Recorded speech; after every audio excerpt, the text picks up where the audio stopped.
Solomon's Orbit. Recording by Anton Epp. Solomon's Orbit by William Carroll. Quote, "There will, sooner or later, be problems of space junk and the right to dump in space. But not like this." End quote. "Comrades," said the senior technician, "notice the clear view of North America. From here, we watch everything. Rivers, towns, almost the people. And see, our upper lens shows the dark spot of a meteor in space. Comrades, the meteor gets closer. It's going to pass close to our wondrous machine. Comrades, turn to my channel. It is no meteor. It is a square. The accursed Americans have sent up a house. Comrades, an ancient automobile is flying toward our space machine. Comrades, it's going to... the picture is gone." Moscow reported the conversation verbatim to prove their space vehicle was knocked from the sky by a capitalistic plot.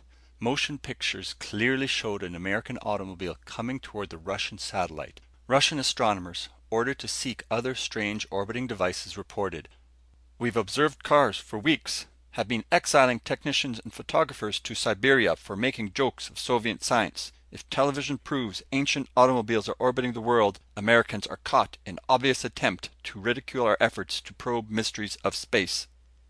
Confusion was also undermining American scientific study of the heavens. At Mount Palomar, the busy 200-inch telescope was photographing a strange new object, but plates returned from the laboratory caused astronomers to explode angrily. In full glory, the photograph showed a tiny image of an ancient car. This first development only affected 2 photographers at Mount Palomar. They were fired for playing practical jokes on the astronomers. Additional exposures of other newfound objects were made. Again, the plates were returned, this time with 3 little old cars parading proudly across the heavens as though they truly belonged among the stars. The night the Russian protest crossed trails with the Palomar report, Washington looked like a kid with chicken pox, as dozens of spotty, yellow windows marked midnight meetings of the nation's greatest minds. The military denied responsibility for cars older than 1942. Civil aviation proved they had no projects involving motor vehicles. Central Intelligence swore on their classification manual they were not dropping junk over Cuba in an attempt to hit Castro. Disgusted, the president established a civilian commission which soon located 3 more reports. 2 were from flyers. The pilot of Flight 26, New York to Los Angeles, had 2 weeks before reported a strange object rising through Southern California about 10 the evening of April 3rd. A week after this report, a private pilot on his way from Las Vegas claimed to see an old car flying over Los Angeles. His statement was ignored, as he was arrested later for trying to drink himself silly because no one believed his story. Fortunately, at the appropriate times both planes claimed sighting unknown objects. Radar at Los Angeles International recorded something rising from Earth's surface into the stratosphere. Within hours after the 3 reports met, in the President's Commission's office, mobile radar was spotted on Southern California hilltops in 24-hour watches for unscheduled flights not involving aircraft. Number 7, stationed in the Mount Wilson television tower parking lot, caught one first. "Hey fellers," came his excited voice. "Check 124 degrees, vector 62 now. Rising. 124 degrees, vector 66, rising." 9 and 4 caught it moments later. Then 3. Army long-range radar picked it up. "Okay, we're on it. It's still rising, leaving atmosphere and gone. Anyone else catch it?"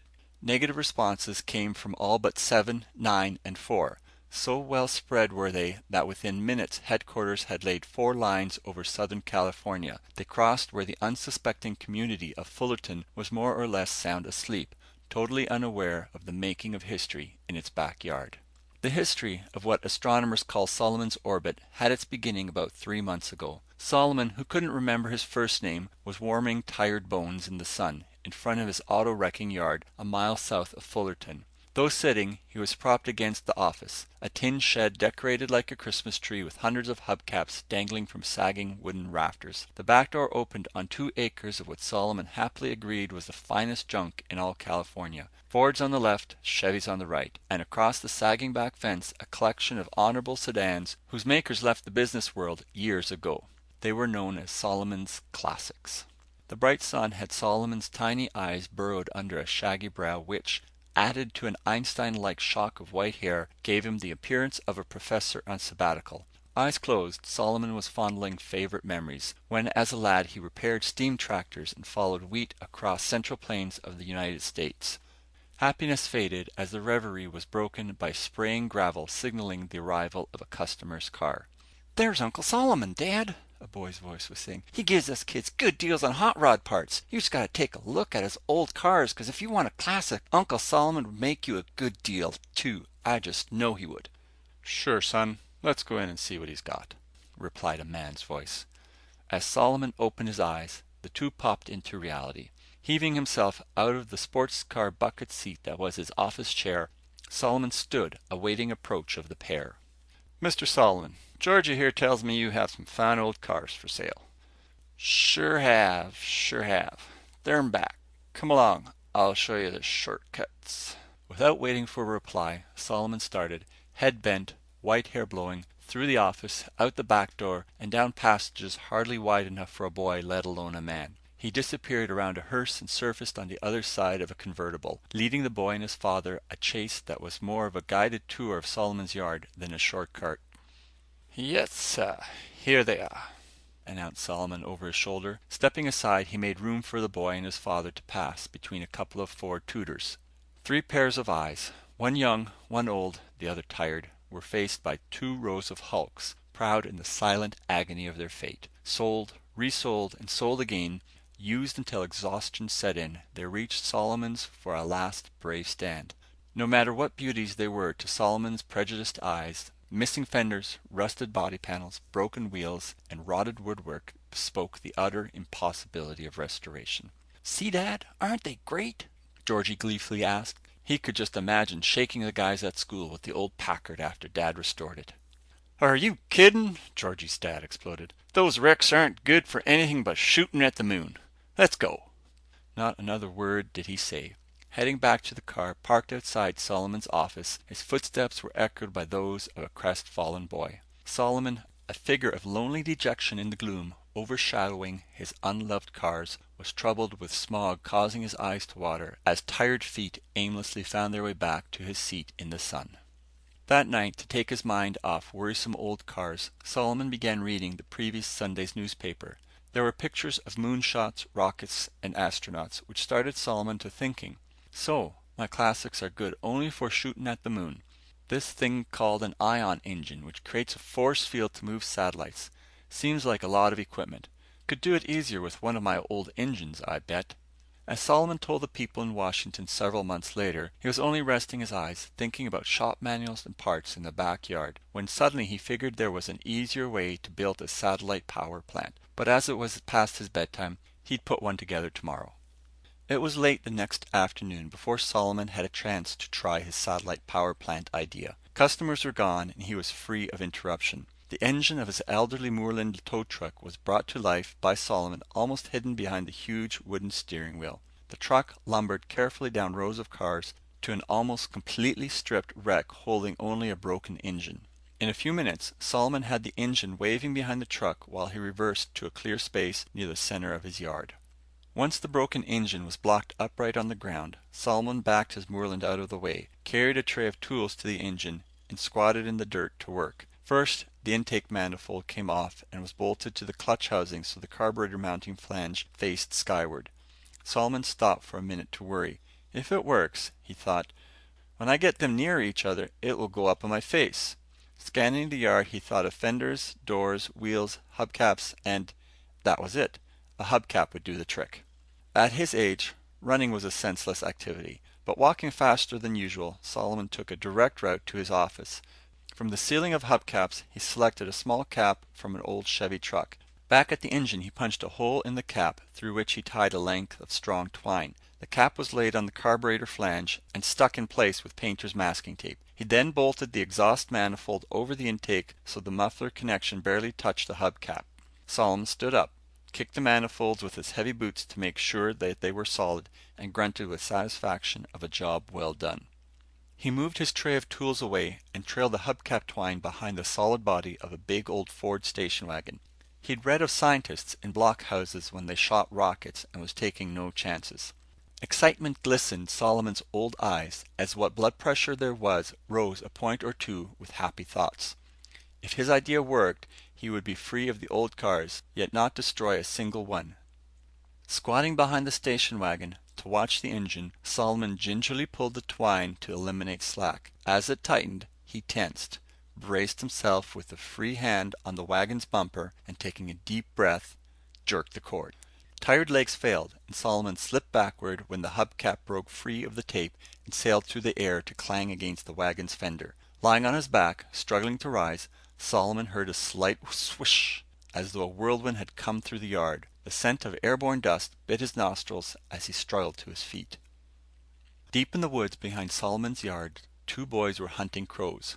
Eyes high, they scanned branches and horizons for game. "Look, there goes one!" the younger cried, as a large object majestically rose into the sky and rapidly disappeared into high clouds. "Yup, maybe so," said the other, "but it's flying too high for us." "I must be a silly old man," Solomon thought, scanning the cleared space behind his tow truck where he remembered an engine. There was nothing there, and as Solomon now figured it, never had been. Heart heavy with belief in the temporary foolishness of age, Solomon went to the hubcap, glittering the sun where it lit after bouncing off the fender. It was untied from the string and in the tool tray before Solomon realized he'd not been daydreaming. In the cleared area were two old manifold gaskets, several rusty nuts, and dirt blown smooth in a wide circle around greasy blocks on which he'd propped the now missing engine.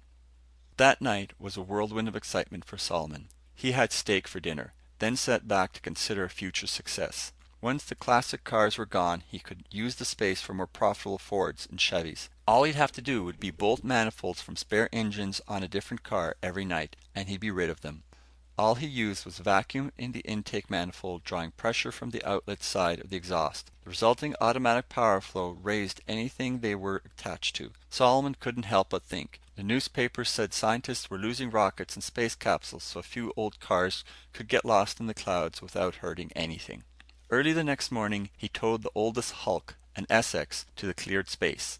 Manifolds from junk engines were bolted to the wheels, but this time carburetor flanges were covered by wooden shingles because Solomon figured he couldn't afford to ruin 4 saleable hubcaps just to get rid of his old sedans. Each shingle was taped in place so they could be pulled off in unison with a strong pull on the twine. The tired Essex was pretty big, so Solomon waited until bedtime before stumbling through the dark to the launching pad in his yard. Light from kitchen matches helped collect the shingles cords as he crouched behind the Ford wagon. He held the cords in one calloused hand, a burning match in the other, so he could watch the Essex. Solomon tightened his fist, gave a quick tug to jerk all the shingles at the same time, and watched in excited satisfaction as the old sedan rose in a soft swish of midsummer air flowing through ancient curves of 4 rusty manifold assemblies. Day after day, only a mile from Fullerton, Solomon busied himself buying wrecked cars and selling usable parts. Each weekday night, Solomon never worked on Sunday, another old car from his back lot went silently heavenward with the aid of Solomon's unique combination of engine vacuum and exhaust pressure. His footsteps were light with accomplishment as he thought, in 4 more days they'll all be gone.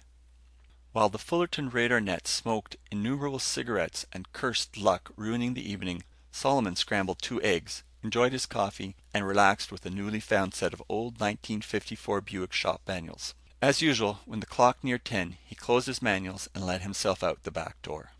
City lights, reflected in low clouds, brightened the way Solomon knew well. He was soon kneeling behind the Ford wagon without having stumbled once. Only 2 kitchen matches were needed to collect the cords from a big Packard, handsome in the warmth of a moonless summer night. With a faint "God bless you," Solomon pulled the shingles and watched his massive hulk rise and disappear into orbit with his other orphans. If you'd been able to see it all, you'd have worried. The full circle of radar and communications crews around Fullerton had acted as though the whole town were going to pussyfoot away at sundown. 9 was hidden in a curious farmer's orange grove. 7 was tucked between station wagons in the back row of a used car lot. 4 was assigned the loading dock of a meat packing plant, but the night watchman wouldn't allow them to stay. They moved across the street behind a fire station. 3 was too big to hide, so it opened for business inside the National Guard Armory. They all caught the Packard's takeoff. Degree lines from the 4 stations around Fullerton were crossed on the map long before Solomon reached his back door. By the time bedroom lights were out and covers under his bristly chin, a task force of quiet men was speeding on its way to surround 4 blocks of country land, including a chicken ranch, Solomon's junkyard, and a small frame house. Dogs stirred, yapping at sudden activity they alone knew of, then nose to tail returned to sleep when threats of intrusion failed to materialize. The sun was barely up when the chicken farmer was stopped a block from his house. Highway patrolmen slowly inspected his truck from front to back, while 3 cars full of civilians by the side of the road watched every move. Finding nothing unusual, the patrolman reported to the first civilian car, then returned to wave the farmer on his way. When the widow teacher from the frame house started for school, she too was stopped. After cursory inspection, the patrolman passed her on. 2 of the 3 accounted for. What of the third? Quietly a cavalcade formed, converged in Solomon's front yard, and parked facing the road, ready for quick departure. Some dozen civilians, muddied shoes and trousers, circling the junkyard, taking station so they could watch all approaches. Once they were in position, a highway patrolman and 2 civilians went to Solomon's door. His last cup of coffee was almost gone as Solomon heard the noise of their shoes, followed by Knuckles thumping his front door. Wondering who could be in such a hurry so early in the morning, he pulled on boots and buttoned a denim jacket as he went to answer. "Hello," said Solomon to the patrolman while opening the door. "Why do you bother me so early? You know I only buy cars from owners." "No, Mr. Solomon, we're not worried about your car buying. This man from Washington wants to ask you a few questions." "Sure, come in." The questions were odd. Do you have explosives here? Can you weld metal tanks? What is your education? Were you ever an engineer? What were you doing last night? To these, and bewildering others, Solomon told the truth. He had no explosives. He couldn't weld, didn't finish school, and was here in bed all night. Then they wanted to see his cars. Through the back door, so he'd not have to open the office, Solomon led the 3 men into his yard. Once inside, and without asking permission, they began searching like a hungry hound trailing a fat rabbit. Solomon's eyes, blinking in the glare of early morning sun, watched invasion of his privacy. What they want, he wondered. He'd broken no laws in all the years he'd been in the United States. For what did they bother a wrecking yard? He asked himself. His depressing thoughts were rudely shattered by a hail from the larger civilian standing at the back of Solomon's yard. There, 3 old cars stood in an isolated row. "Solomon, come here a moment," he shouted. Solomon trudged back, followed by the short civilian and the patrolmen who left their curious searching to follow Solomon's lead. When he neared, the tall stranger asked, "I see where weeds grew under other cars which, from the tracks, have been moved out in the past few weeks. How many did you have?" "20, but these are all I have left," Solomon eagerly replied, hoping at last he'd a customer for the best of his old cars. "They make classic cars if you take the time to fix them up. That one, the Humpmobile's the last—" "Who bought the others?" the big man interrupted. No one," quavered Solomon, terror gripping his throat with a nervous hand. Had he done wrong to send cars into the sky? Everyone else was sending things up. Newspapers said Russians and Americans were racing to send things into the air. What had he done that was wrong? Surely there were no laws he'd broken. Wasn't the air free, like the seas? People dumped things into the ocean. Then where did they go? Snapped his questioner. "Up there," pointed Solomon. "I needed space. They were too good to cut up. No one would buy them, so I sent them up. The newspapers—" "You did what?" "I sent them up into the sky," quavered Solomon. So this is what he did wrong. Would they lock him up? What would happen to his cars and his business? "How did you—" "No, wait a minute. Don't say a word. Officer, go and tell my men to prevent anyone from approaching or leaving this place." The patrolman almost saluted, thought better of it, then left grumbling about being left out of what must be something big. Solomon told the civilians of matching vacuum and intake manifolds to pressure from exhaust manifolds, a logical way to make an engine that would run on pressure, like satellite engines he'd read about in newspapers. It worked on a cracked engine block, so he'd used scrap manifolds to get rid of old cars no one would buy. It hadn't hurt anything, had it? Well, no, it hadn't, but as you can imagine, things happened rather fast. They let Solomon get clean denims and his razor, then, without a goodbye your leave, hustled him to the Ontario airport, where an unmarked jet flew him to Washington and a hurriedly arranged meeting with the president. They left guards posted inside the fence of Solomon's yard, so they'll cause no attention while protecting his property. A rugged individual sits in the office and tells buyers and sellers alike that he is Solomon's nephew. The old man had to take a trip in a hurry. Because he knows nothing of the business, they'll have to wait until Solomon returns.